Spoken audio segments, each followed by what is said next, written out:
చిన్న డౌట్ వచ్చింది. ఎందుకంటే బోరగడ్డ అనిల్ అన్న ఆ రోజు జగన్మోహన్ రెడ్డి గారిని తిట్టారనే కదా అంతలా ఆయన వాయిస్ రేస్ చేసి అగ్రెసివ్గా అయ్యి అన్ని కేసులు పెట్టించుకుని థర్డ్ డిగ్రీ ఇప్పించుకుని ఒంటి మీద యూరిన్ పోయించుకుని ఇంత కష్టపడింది జగన్మోహన్ రెడ్డి గారి గురించే కదా. ఆ రోజు ప్రతి ఒక్కరు సపోర్ట్ చేసి లైక్లు షేర్లు మేమున్నాము సూపర్ సభాష్ అది ఇది అని సపోర్ట్ చేసిన వాళ్ళు ఈరోజు అంత రోడ్డు మీద కూర్చోబెట్టి అంత అవమానించాలా? కుటుంబాన్ని రోడ్డు మీద కూర్చోబెట్టి ఒక దళిత్ అయ్యుండి ఇంత అన్యాయం చేస్తారా? తప్పుని తప్పని చెప్తే కూడా ఇంత పొలిటికల్గా నొక్కేస్తారా? చాలా బాధ అనిపిస్తుంది. Seriously I stand with Anil Borigadda అన్న. వాళ్ళ వైఫ్ ఫ్రీడమ్ ఫైటర్స్కి చెందిన ఫ్యామిలీ లైన్ అది, మనం రెస్పెక్ట్ ఇవ్వాలి. ఆడు బోరిగడ్డ అనిల్ గాడు ఫ్రీడమ్ ఫైటర్ ఫ్యామిలీకి చెందినోడే, నువ్వు ఫ్రీడమ్ ఫైటర్ ఫ్యామిలీకి చెందిన దానివే. కానీ మీ నోటంలో వచ్చే బూతులు ఫ్రీడమ్ ఫైటర్ల కుటుంబాల నుంచి వచ్చినటువంటి సూక్తులా ఉండవు. మీ నోటంలో నుంచి వచ్చేదే తెల్లారులేగితే బూతులు. ఆడేమో పవన్ కళ్యాణ్ గారు ఇంట్లోకి వెళ్ళి పడగదిలోకి వెళ్ళి పిల్లల గురించి మాట్లాడతాడు ఆ సన్నాసిగాడు. అటువంటి సన్నాసులకి 30 డిగ్రీలు ఇస్తారు, డిగ్రీలు ఎవరు పట్టాలో. అటువంటి సన్నాసులాగే చూస్తారు. ఎవరు రోడ్డు మీద పిల్లలతో పడ్డాడంటే ఎదరవారికి పిల్లల గురించి మాట్లాడిన ఘనత ఆడికి ఉంది కాబట్టి ఈరోజు రోడ్డున పడ్డాడు బతుకు. రేపొద్దు నీ బతుకైనా అంతే.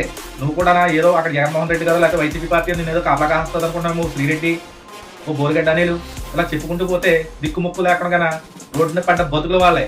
అదే స్థితి నీకు కూడా రేపొద్దున రాబోతుంది. మన ఫ్యామిలీలో ఫ్రీడమ్ ఫైటర్ అయినంత మాత్రాన ఆ ఫ్యామిలీలో ఎదవ పుట్టరని ఎవడో చెప్పడం. ఖచ్చితంగా ఎంత గొప్ప కుటుంబంలోనూ ఒక ఎదవ ఉంటాడు. అటువంటి ఎదవలు ఈ బోరిగడ్డ అనిల్ వాళ్ళు. మరి ఇలాంటి ఎదవలను కూడా నువ్వు వెనకేసుకొని వచ్చి ఆడికి సపోర్ట్ చేస్తానంటున్నావు. ఆడి మాట్లాడిన బూతులు కానీ, ఆడి విధానం కానీ, వాడి చేష్టలు కానీ గతంలో చంద్రబాబు నాయుడు గారిని కానీ, లోకేష్ గారిని కానీ గుండె అనుకున్న షర్ట్ని వేసుకుని వెళ్ళిపోయి నరికేస్తాను అన్నాడు. ఆడు ఏం మాట్లాడాడు, ఆడి భావం, ఆడు ఏ విధంగా అయితే మాట్లాడాడు, ఎంత దుర్భాషలు ఆడాడు. అలాంటివాడిని ఎవడో చేరదీయడు.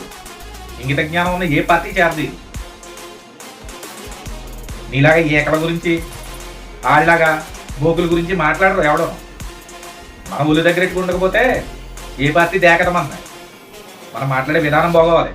మన కుటుంబాలు ఫ్యామిలీకి సంబంధించినవి అనుకుని మనం చెప్పుకుంటే కాదు గొప్ప. మన బతుకులు కూడా అలాగే ఏడాలి. మనం బతికేదే ఏదో దరిద్ర బతుకులు. మన జీవితాలే దరిద్ర కోపంలోంచి మొదలైనవి.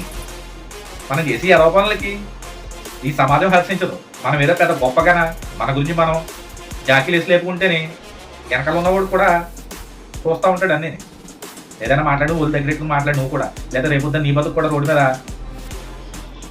విస్తరాకు అయిపోద్ది. అది గుర్తెట్టుకో.